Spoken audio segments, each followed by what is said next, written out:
Criteria है, इसमें भी जो है मॉडल्स वर्क भी होती हैं, ठीक है। और मैं आपको बता दूं कौन कौन सी मॉडल्स वर्क है। टू डेज ये प्रेजेंट इंडेफिनिट में यूज होता है, और इज एम आर ये जो है प्रेजेंट कॉन्टिन्यूअस टेंस में यूज होता है। इसके बाद यूज होता है आपका है और है, ये आपका प्रेजेंट परफेक्ट में यूज होता है, और उसके साथ में बीइंग यूज जाता है वो आपका प्रेजेंट परफेक्ट कॉन्टिन्यूअस टेंस में यूज होता है। साथ साथ में टेंस के नाम भी बता दें चल रहा हूं, ठीक। ये जो है आपका पास्ट सिंपल में यूज होता है, मतलब पास्ट इंडेफिनिट में यूज होता है, सिंपल में यूज नहीं होता है, उसमें वर्ब के सेकंड मोमेंट के नेगेटिव से डिड का यूज होना प्रारंभ होता है। तो डिड पास्ट कॉन्टिन्यूअस टेंस में वाज, वर पास्ट परफेक्ट टेंस में हैड, और बी लगा इधर जाएगा तो पास्ट परफेक्ट कॉन्टिन्यूअस टेंस के हेल्पिंग वर्ब बन जाएगा।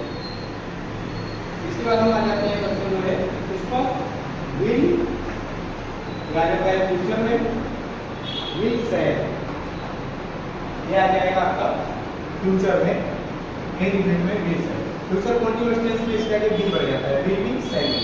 फ्यूचर परफेक्ट में हैड बढ़ जाता है, विल है सेड, और फ्यूचर परफेक्ट कॉन्टिन्यूअस टेंस में विल है बीइंग सेड, ये है मतलब। अब यहां से आपका मॉडल शुरू हो जाएगा, जिसमें आपका आता है कैन और मे। कैन एबिलिटी के लिए, मे जो है संभावना के लिए, पॉसिबिलिटी के लिए, दोनों का सकना होता है। कुड, कुड, शुड, इसमें एल साइलेंट होता है। हम कुल्ड, कुल्ड, शुल्ड कई विद्यार्थियों को पढ़ते हुए देखे हैं, एल नहीं बोला जाता है, एल साइलेंट है। कुड, कुड और शुड ये रहता है जो माइंड में माने अधिक संभावना, माइंड माने कम संभावना, इसका भी सकना ही होता है। और है मस्ट, मस्ट माने चाहिए, जैसे मैंने आपको बताया है, ठीक है, जरूरी फर्जियात कामों के लिए जो है हम मस्ट करते हैं। और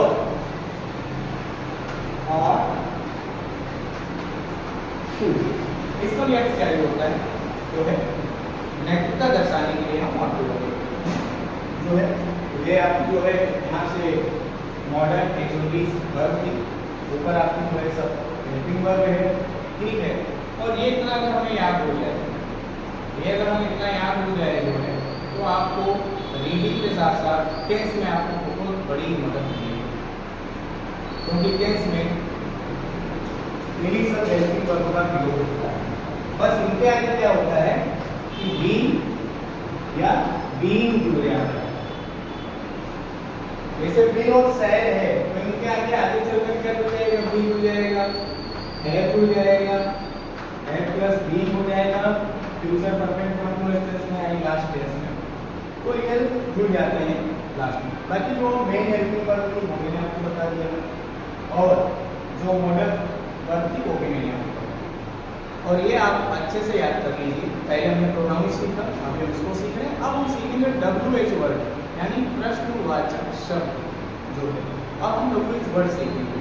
और आप जब WH वर्ड सीख जाएंगे जो है, जो प्रश्न आते हैं वो आपको काफी समझ में आएगा कि भाई उनका अर्थ होता क्या है, प्रश्न कह क्या रहा है। क्योंकि कई बार आपको इंग्लिश रीडिंग भी आ रही होती है, लेकिन अब प्रश्न आया हुआ है और फिर आप उसे कैच नहीं कर पाते कि पूछ क्या रहा है। फिर आप पेपर के टाइम पे आपको डाउट होता है तो आप शिक्षकों से पूछते हैं कि सर ये इसका मतलब क्या है, ये पूछ क्या रहा है। उत्तर तो हम दे देंगे लेकिन प्रश्न ही नहीं समझ में आ रहा है।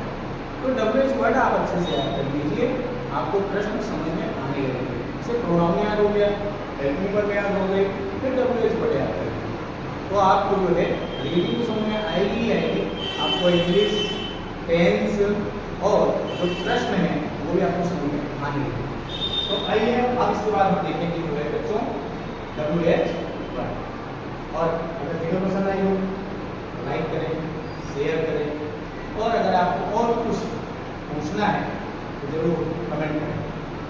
हेलो तिवारी सर, चैनल को सब्सक्राइब करें। Thank you.